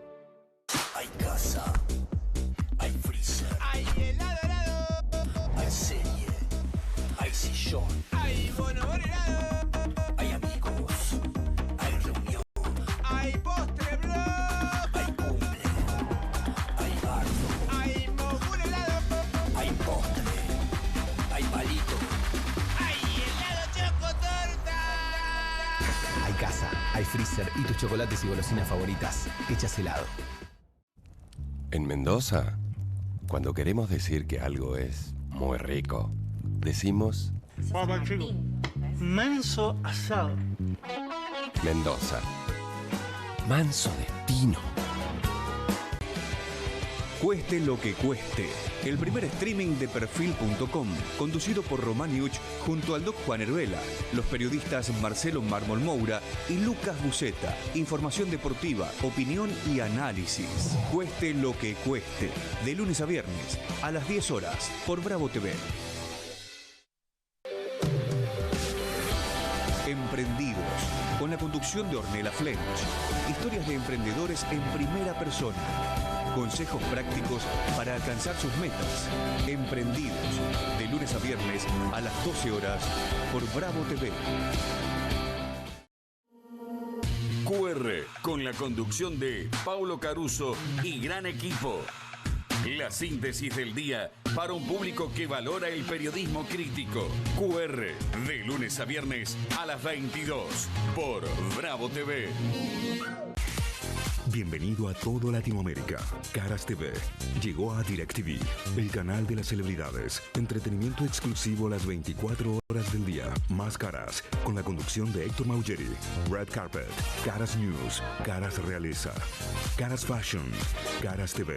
Llegó a DirecTV. Contenidos exclusivos para toda Latinoamérica.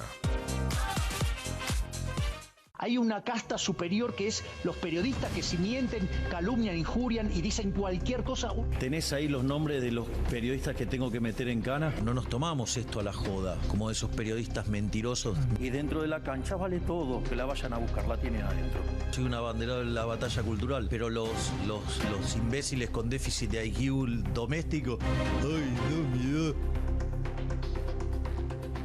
Mientras que los imbéciles de los periodistas... ¿Sabes la cantidad de periodistas que tengo para mandar a la hoguera? Las mentiras de los medios. Y periodistas ensobrados, operadores, basuras. No me vengas con que son inocentes. No digo que sean tan malos como los periodistas. Digamos, raya el mal gusto propio de cerdos. Creo que es una ofensa decirle periodista así. Milei odia al periodismo. Nosotros amamos al periodismo. Suscríbete a perfil.com.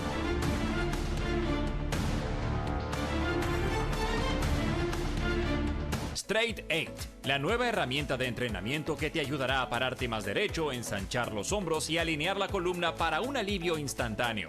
Todo mientras ayuda a reducir el malestar por encorvarse. Desde el momento en que te lo pones, tu postura comenzará a cambiar. El secreto son sus 8 puntos de apoyo que se involucran en la espalda baja, espalda media, hombros y cuello, trabajando juntos para una alineación perfecta, desarrollando memoria muscular que te enseñará a pararte derecho por años. Me veo más alto, sumo el estómago, me veo en forma. La gente me pregunta si adelgacé, pero es por el Straight 8. Straight 8 es ultra cómodo, enriquecido con fibras de cáñamo que absorben la humedad para que puedas usarlo todo el día sin sudar. Se ajusta fácilmente para que pueda usarse por hombres grandes y corpulentos hasta mujeres pequeñas. Es tan ligero y discreto que puedes llevarlo debajo de la ropa y nadie notará que lo llevas puesto. Es por eso que necesitas Straight 8, para que comiences a pararte más derecho y con más confianza. Los viejos aparatos ortopédicos pueden costar miles de pesos, pero ahora puedes ordenar el nuevo Straight 8 de la línea Serafit. Te ayudará a pararte más derecho, ensanchar los hombros y alinear la columna. Para un alivio instantáneo, todo mientras ayuda a reducir el malestar por encorvarse. Desde el momento en que te lo pones, tu postura comenzará a cambiar. Llame ahora mismo y adquiera su Straight 8. Descubra los productos más novedosos y exclusivos de la línea Serafit en tvcompras.com y obtenga este fantástico producto de TV Compras. Llame ya.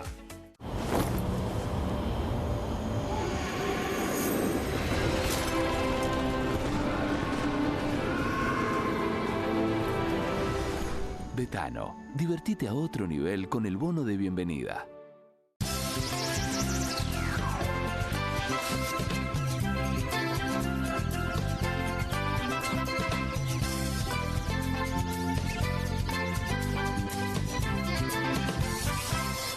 Aquí finaliza el horario de protección al menor.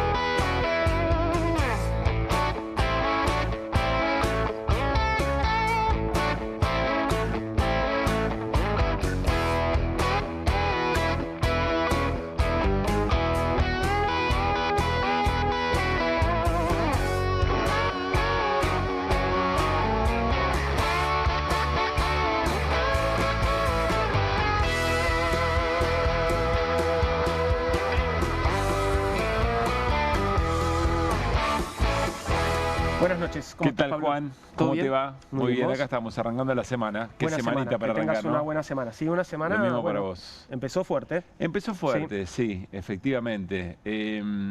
Estaba pensando que nadie tenía absolutamente idea de lo que está pensando la gente antes de ir a votar, o por lo menos un sector mayoritario. Ni siquiera el propio gobierno, Juan. Nadie la vio venir. Nadie de ningún lado. Vos acordate que Milei estaba diciendo, bueno, quizá voy a ver cómo sale toda la noche y ahí hago cambio de gabinete. Claro, vi el resultado y dice, no cambio nada. ¿Sabés qué? Lo hago cuando yo quiera. Claro, sí. Juan Sebastián Verón dijo, ¿no? Para un poquito. Hablando de cuando yo quiera, perdóname porque no quiero interrumpir después, Sí. pero tenemos que hacer un cambio. Cuando vos quieras, ¿eh? Hoy traje un nuevo Ah, dispositivo. Ah, espectacular. ¿Vos viste? Y ahí va, atajalo que te lo devuelvo. Y además de un color que casi ya no viene sobreviviendo. Sí, un color que Que casi alguien no- piense en el amarillo. Sí. Que alguien piense en el color amarillo, Exactamente, por mañana favor. traigo un encendedor violeta. Sí. Pero bueno, Sí, nadie lo vio venir Sí. y nadie lo esperaba y el gobierno mismo me parece que se está acomodando a una especie de regalo que no vio venir tampoco, ¿no? Sí, puede ser. También preguntas para nosotros, ¿no? Con mucha humildad, tratando de entender cuáles son las preguntas que no hicimos o cuáles son los elementos que efectivamente no vimos venir. Se está hablando mucho del factor miedo al lunes negro. Sí. Y por supuesto que la intervención, ni más ni menos, no es que pasó alguien por la esquina y dijo, che, miren que si la elección no sale como que le favorezca a Milei, se pudre todo. No, el presidente de los Estados Unidos dijo eso. ¿La extorsión de Trump funcionó? ¿Tuvo algún efecto? ¿Te animarías a decir que no? No, no me animo a decir Claro. que no. Yo tampoco. Después hay una lectura sobre la provincia de Buenos Aires. Sí. ¿Qué pasó ahí? A ver. Bueno, porque los resultados en realidad no fueron muy distintos en términos de cantidad de votos de lo que pasó el 7 de septiembre. Viste que no votaron los extranjeros. Entonces, en términos de votos, no es que el Fuerza Patria perdió votos, sino que hay gente que no fue a votar en su momento por La Libertad Avanza y esta vez sí fue. Bueno, ¿qué animó a esa sumó gente a ir? votos La Libertad Avanza, Claro. votos que... Y no perdió votos Fuerza Patria, decís Exacto. vos. Sí. Ok. ¿Esto es culpa a las fuerzas de la oposición de haber hecho una mejor elección? No, después se puede analizar.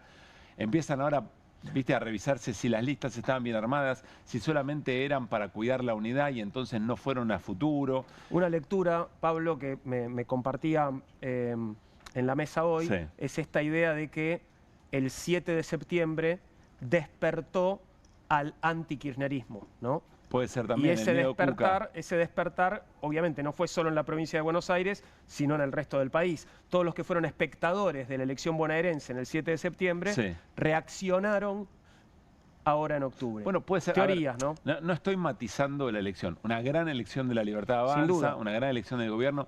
Dijeron que iban a pintar el país de violeta. No está del todo pintado de violeta, pero en buena parte sí. También hay resultados que son interesantes porque son muy cabeza a cabeza. Y todavía falta que se resuelvan y pueden pintar de un color o de otro algunas provincias. Después está, por ejemplo, la lectura sobre la que se suponía iba a ser en algún momento la ancha avenida del medio, una alternativa, que termina siendo algo... Una bicisenda. Claro, una bicisenda y de mano única, ponele.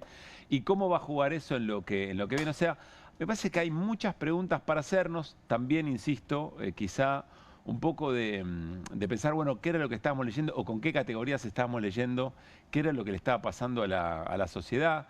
El gobierno consigue algún grado de estabilidad, eso también es cierto, y frente a la amenaza de que todo se podía ir al demonio el lunes, porque si a Trump no le gustaba el resultado, etcétera, del otro lado tenías una consigna, nosotros lo preguntamos un montón de veces, ¿alcanza con la consigna opositora para frenar a Milei? No alcanzó. Bueno, evidentemente no, porque tampoco da una contención respecto de, bueno, si Milei pierde, ¿cuál es la garantía de que todo se vaya al demonio? ¿Hay una oposición responsable del otro lado? ¿Para qué lo vas a frenar? O sea, ¿lo vas a frenar también. para hacer qué? Claro, ¿no? También. Son preguntas que me parece que todavía estamos a tiempo de hacer. Y un elemento más, Juan, que te comparto. Es cierto que el gobierno tiene cierta tranquilidad financiera, ¿no? Gana aire financiero. Ahora vamos a hablar con Hernán Lecher.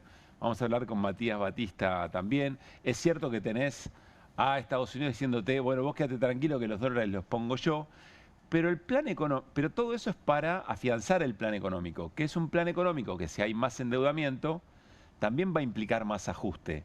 Con lo cual, mira, el viernes nosotros cerramos el programa, o habíamos el programa, diciendo, más allá del resultado electoral y lo que opine la sociedad de este tiempo que lleva Milei, en definitiva, lo que viene va a ser ver cómo se lleva con exactamente lo mismo. No le va a mejorar la vida de la gente en las próximas semanas.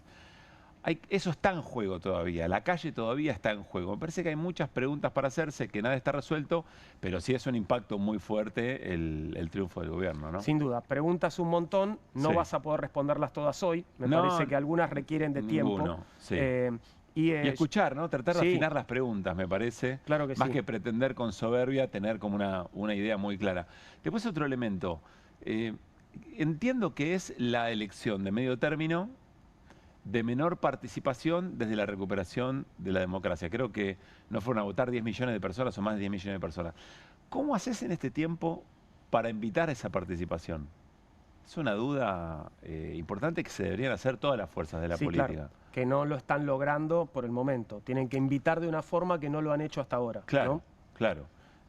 Así que bueno, vamos a un QR a tratar, insisto, de afinar preguntas sin soberbia, sin pretensiones de verdad, pero sí con la agudeza de un resultado que, por lo menos en la manera en que nosotros miramos el mundo, siempre con honestidad intelectual, pero en la manera en que miramos el mundo nos preocupa bastante. Sostenían Expert